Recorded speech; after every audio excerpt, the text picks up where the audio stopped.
Nicole, buenas tardes. Buenas tardes, doctora. Ya vamos a empezar con la clase ya. Vamos a tomar en cuenta que su examen va a ser de personalidad. Entonces hemos tocado ya todos los tipos de personalidad. Lo que vamos a hacer en esta oportunidad es tocar a grandes rasgos. Vamos a repasar de inicio, desde el concepto, vamos a repasar algunos tipos de personalidad, rasgos de personalidad, algunos trastornos de personalidad, esto con el fin para reforzar, porque ya está próximo su examen, ¿ya? Entonces vamos a seguir, ¿ya?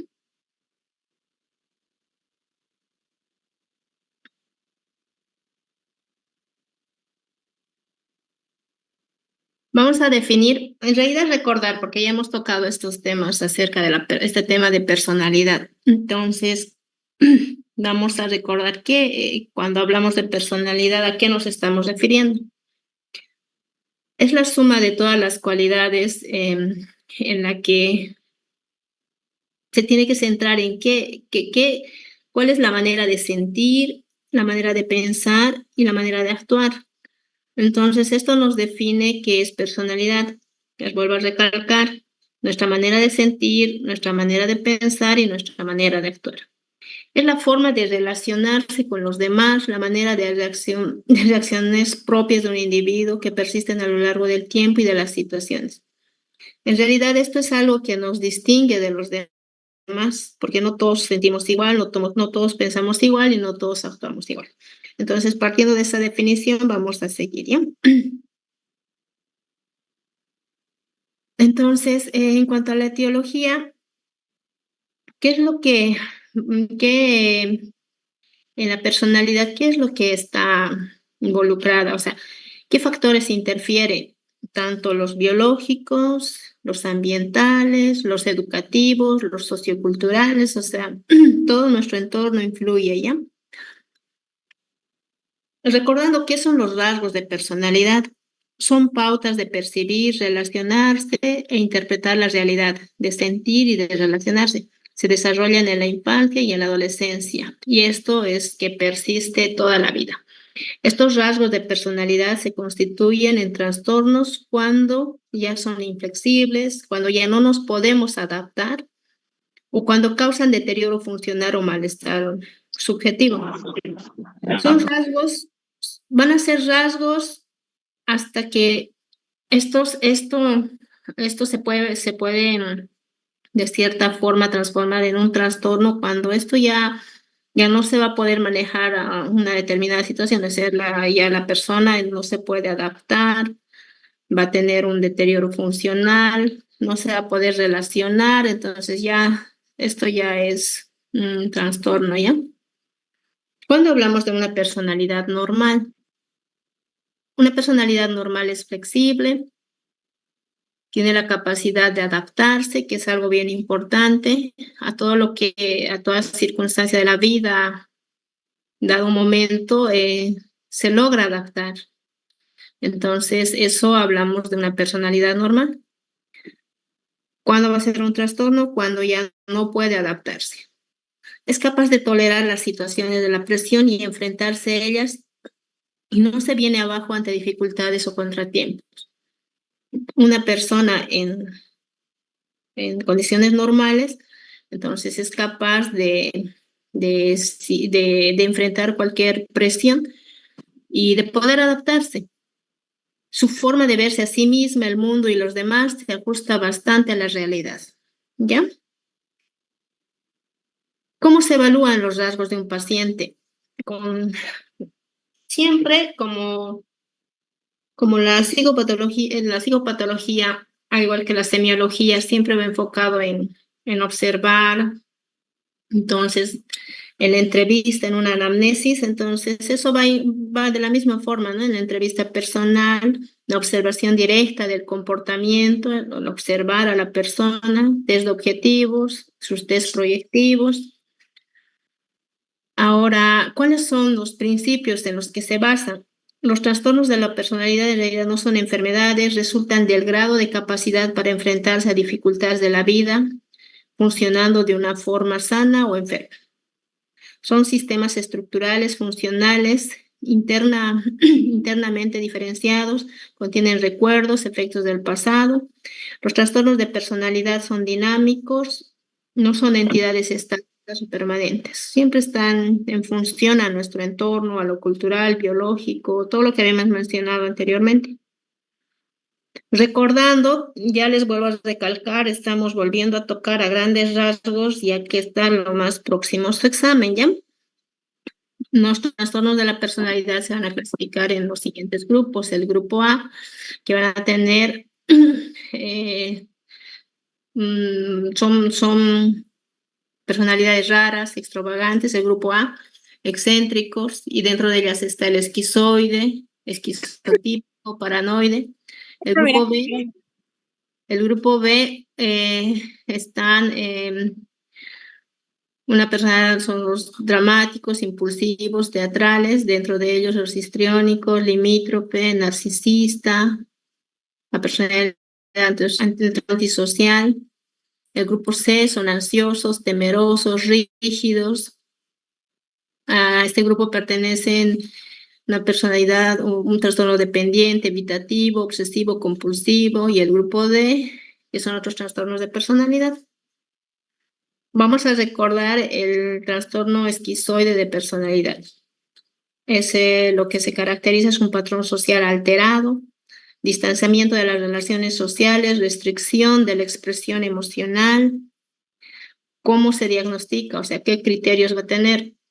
No desea ni disfruta de las relaciones interpersonales, incluido las que forman parte de la familia. Escoge casi siempre sus actividades solitarias.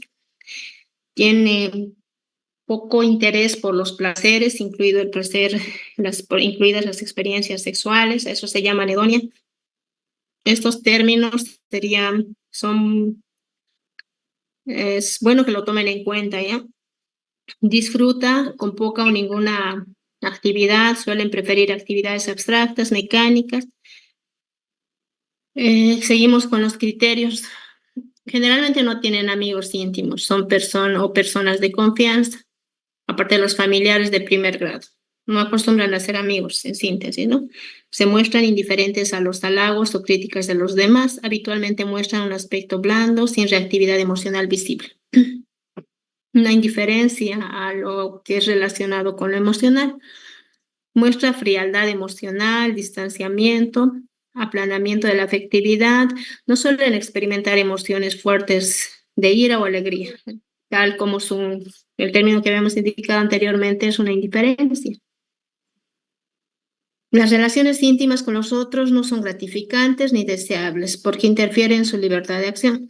No quieren hacer conexiones sociales ni presentan ira, depresión ni temor. No es que se mantienen indiferentes a cualquier tipo de este tipo de emociones. Existe una neutralidad emocional, poca necesidad adaptativa, indiferencia interpersonal, prefieren un papel periférico en las relaciones familiares o sociales. Rara vez examinan sus propios motivos o relaciones personales. El trastorno esquizoide es poco frecuente dentro del entorno clínico. Se da más frecuente esto en quienes, en varones, más que en mujeres. En cuanto a esto en relación al patrón familiar. La personalidad esquizoide y otros trastornos. El trastorno esquizoide de la personalidad comparte varios aspectos, o sea, con la depresión, trastornos de personalidad por evitación y otros que pueden resultar difíciles de distinguir entre ellos. La personalidad esquizoide y otros trastornos. Mientras que la gente con trastorno esquizoide puede sufrir depresión, este no siempre es el caso. Contrariamente a la gente con depresión, las personas esquizoides no suelen considerarse inferiores a los demás, aunque seguramente reconocerían ser diferentes. Contrariamente al trastorno de personalidad por evitación, aquellos afectados por trastorno esquizoide de la personalidad no evitan las relaciones sociales por ansiedad o sentimientos de incompetencia, sino porque son realmente indiferentes a las relaciones sociales. No sé si se deja entender aquí. El trastorno de personalidad por evitación, es decir, es diferente a la personalidad esquizoide, porque en realidad la personalidad esquizoide se mantiene indiferente a todo lo que es relacionado o a la intención de querer relacionarse con los demás. Le es indiferente el socializar con los demás, no es de mayor relevancia en la vida de estas personas, a diferencia del que sí le da la importancia que merece la personalidad por evitación, ¿ya? Gente con personalidad esquizoide son típicamente más indiferentes respecto a sus actividades. El trastorno no afecta la capacidad de expresar o comunicarse eficazmente con otros. No se considera relacionado con ningún tipo de autismo. Eso hay que tomarlo en cuenta. El comportamiento interpersonal son desvinculados. Interpersonalmente, como habíamos recalcado en varias veces, indiferentes o distantes, incapaces de responder a emociones y comportamientos ajenos. Generalmente tienen actividades solitarias.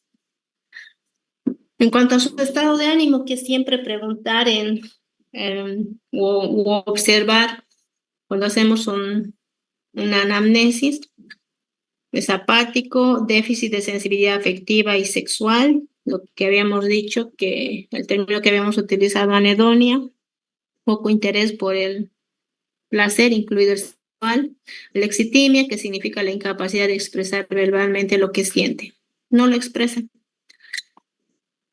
¿Cómo se interviene terapéuticamente? El pronóstico no es prometedor. Uno de los principales objetivos de la terapia es la promoción del placer. Otro objetivo es contrarrestar su tendencia al retraimiento, propiciar actividades sociales que eviten que viva en una fantasía, incrementar su capacidad para experimentar estados afectivos placenteros, reforzar habilidades sociales y en algunos casos terapia de familia o terapia de pareja.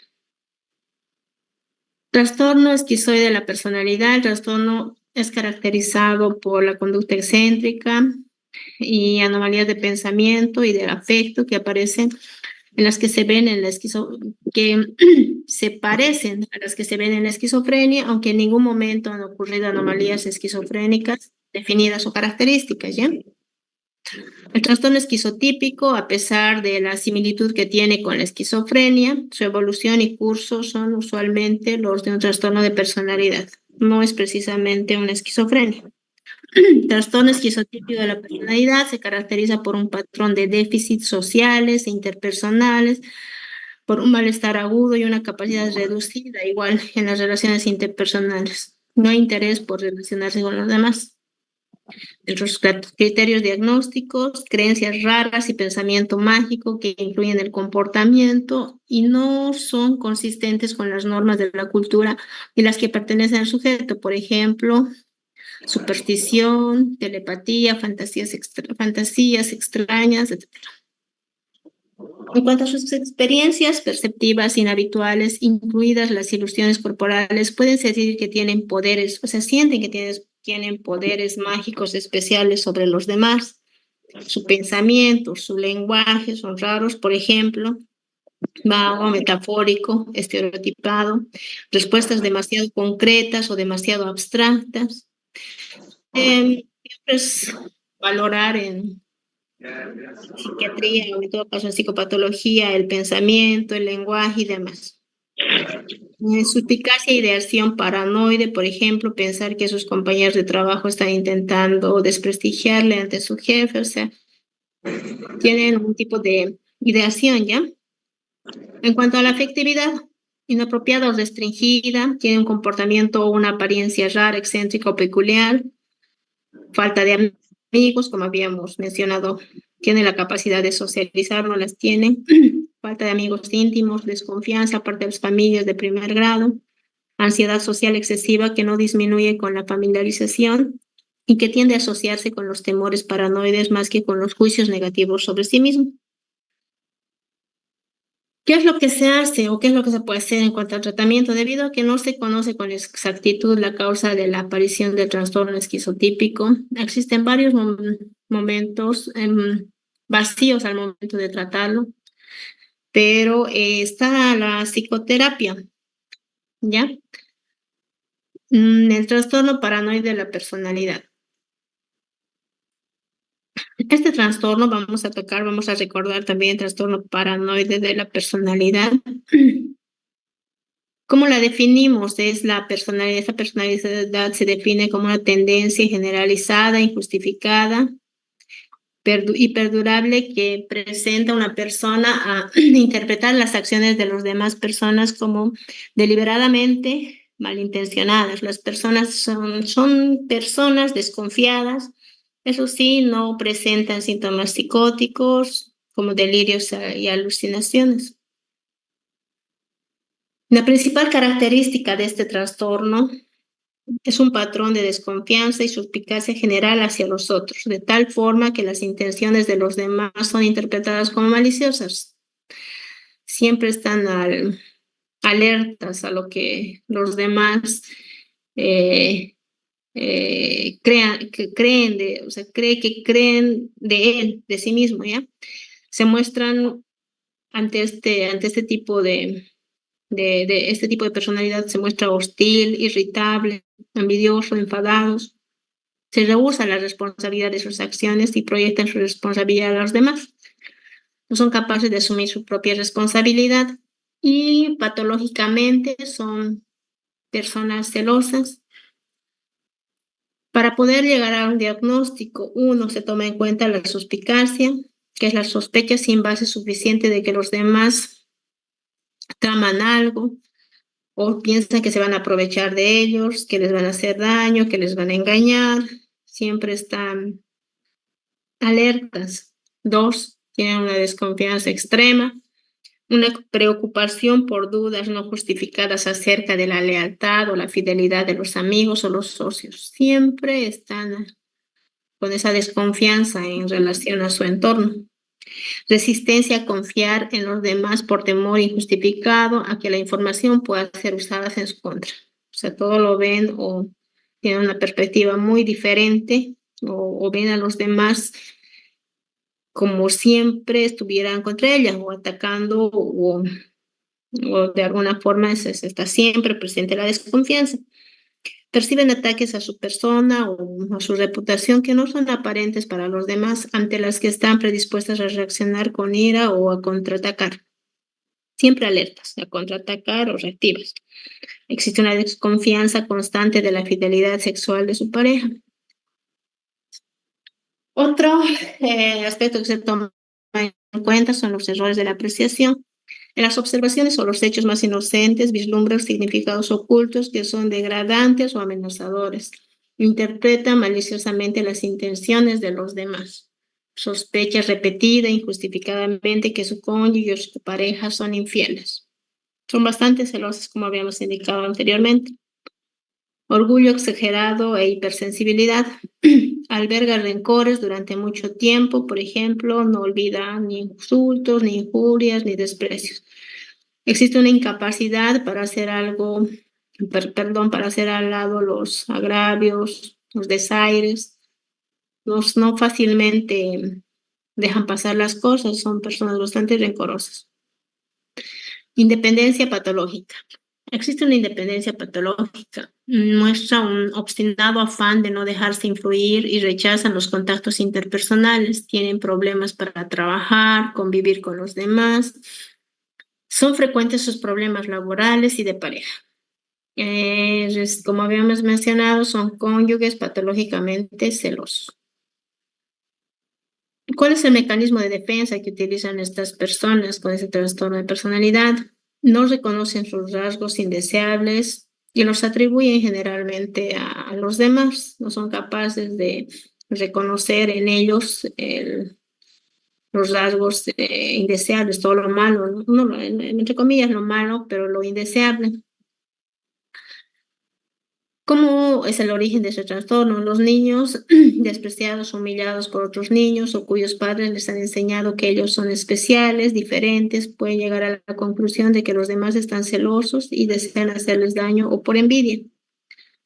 ¿Qué es lo que se hace frente a ello? Tratamientos raramente buscan tratamiento por sí mismos y cuando son enviados a consulta por su cónyuge o su jefe o en el trabajo por alguna razón, o trabajo pueden serenarse y en realidad pueden simular que son personas que no están aparentemente experimentando nada en sus vidas, que están tranquilas.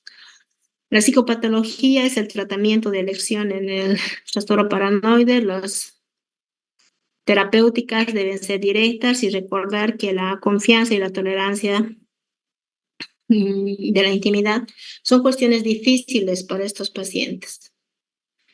Como habíamos mencionado, la psicoterapia busca además modificar las disfunciones del ámbito, lograr que vea sus temores como imaginarios y sin base se conseguirá disminuir la vigilancia y la necesidad de aislarse y de protegerse.